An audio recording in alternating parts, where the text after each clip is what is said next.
des clés pour lire le livre de Malachie. Une des premières clés pour lire le livre de Malachie, c'est de se rendre compte que ce livre est écrit après le retour d'exil, que le prophète Malachie, peut-être même Esdras qui écrit pour lui, qu'importe, écrit après le retour d'exil de Babylone. C'est-à-dire que le peuple a vécu la déportation et est retourné en Israël après 70 ans, que le temple a été reconstruit avec Esdras, que les murailles de la ville ont été reconstruites avec Néhémie, que le livre, que la Torah a été remise dans le cœur du peuple, et que donc on pourrait dire qu'un recommencement spirituel, social, politique, dans tous les domaines, a été instauré par ce retour d'exil. Et aussitôt ce retour d'exil, alors même que tout n'est pas encore fini, puisque certains commentateurs même font chevaucher Malachie avec Néhémie. Mais alors même que toute cette reconstruction est en place, le livre va tout à coup avoir des paroles très très dures sur les prêtres et ceux qui ont pour rôle de permettre la rencontre avec Dieu. Et ceci est une première clé extrêmement importante, de montrer que justement toute la prêtrise, tout le lien qui peut exister par l'intermédiaire que les hommes ont pour amener d'autres hommes à la rencontre avec Dieu, ne peut aboutir, même avec la reconstruction la plus totale, la plus excellente, la plus magnifique, de la reconstruction spirituelle à travers le temple, sociale, à travers le mural, politique, dans le lien avec l'ensemble des pays tout autour.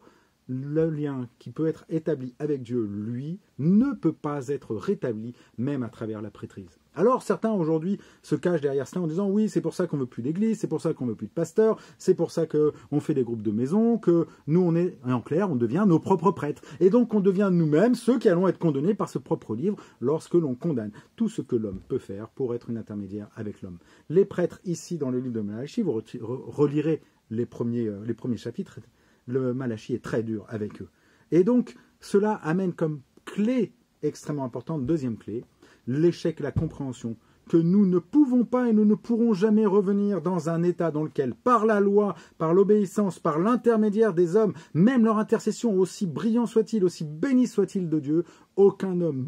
plus aucun homme ne peut être celui qui nous mène à une relation avec Dieu. Et c'est pour ça que le livre de Malachie nous amène à une ouverture extraordinaire, certainement pour moi, à un des plus beaux versets d'espérance de l'Ancien Testament. Je vous le lis. Il se trouve dans Malachie 3, certaines de vos Bibles, c'est Malachie 4, parce qu'encore une fois, rappelez-vous que le découpage en chapitres 3, 4 et les versets, c'est complètement aléatoire, ça n'appartient pas dans les textes anciens, et donc ils ont été faits, et certains ont fait 2 découpages. Dans tous les cas, voilà que dans Malachie 3